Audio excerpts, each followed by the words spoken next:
If your team is also then fighting for a playoff spot, if you're not the top of your league, then the waiver wire should not be. You need stash, but you also need to look at your team and see where's my production coming. Is it players that can help me win now and help me win in the future? So that's a really tough spot to be. But you don't just have the luxury of stashing all the players. We wish we did with those teams, but we really still need production now. So sometimes that means we're making tough choices to add players that will help our teams produce within, trying to get that championship. If your team is, firmly in the lead, you're cruising to a playoff spot, it's coming, that's the time to stash.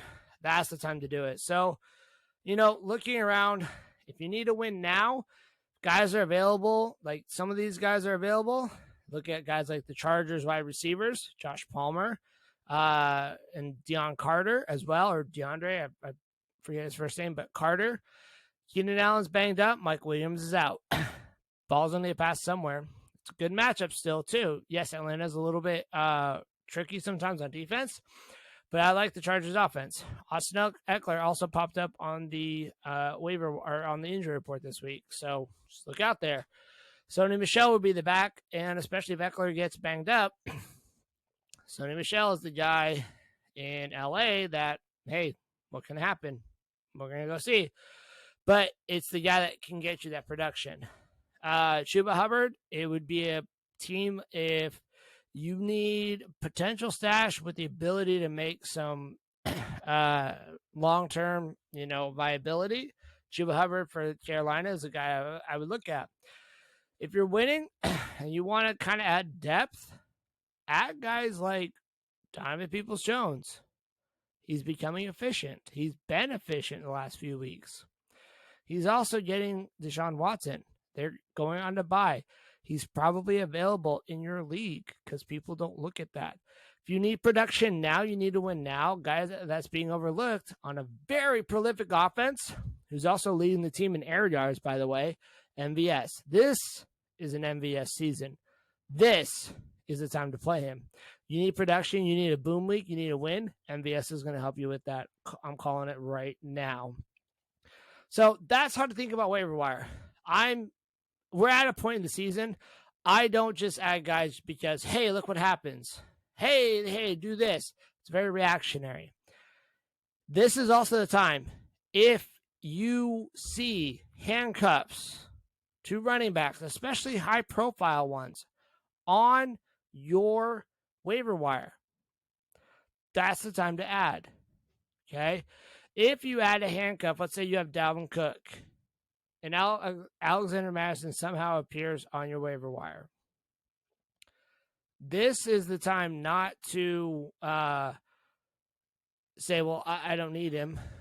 If you have Dalvin Cook and you want security, add Alexander Madison. We just saw what happened, and it's not every case is going to be the same exact one, but those that held Tony Pollard, Zeke went down, Tony Pollard produced. Khalil Herbert produced when David Montgomery went down. If you have a Leonard Fournette, go add Rashad White. Kyron Williams with the Rams because Darrell Henderson's banged up. Cam Akers, the coaches don't like him. Ronnie Rivers is really not that impressive. If Miles Sanders gets hurt, you should have added Kenny Gainwell. Okay? This is how to look at it. Look at the backfields that you have and that your league mates have. A ceiling play, a high play, is to add a handcuff for a running back you don't have. Because if that running back goes down, you all of a sudden have the starter for that team that you didn't have before. It gives you more leverage to what you want and what you can get. So that's how we need to be thinking about waiver wire, especially at this point in time in fantasy football. I get it. We're only at week, I believe, 9 in the NFL.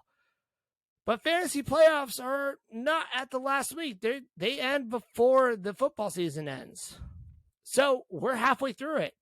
We need to be preparing for this. This is all things that I have a hard time coming out here and saying, oh, add this guy, add this guy, add this guy. This is things we should have already been preparing for. You win fantasy football on the margins. You don't win by thinking and doing it like everybody else and waiting for it to happen. Win on the margins. That means you make moves, you make trades, you make acquisitions before anybody else is thinking about it. Think ahead. That is how you win fantasy football. I will see you next time for our week preview show.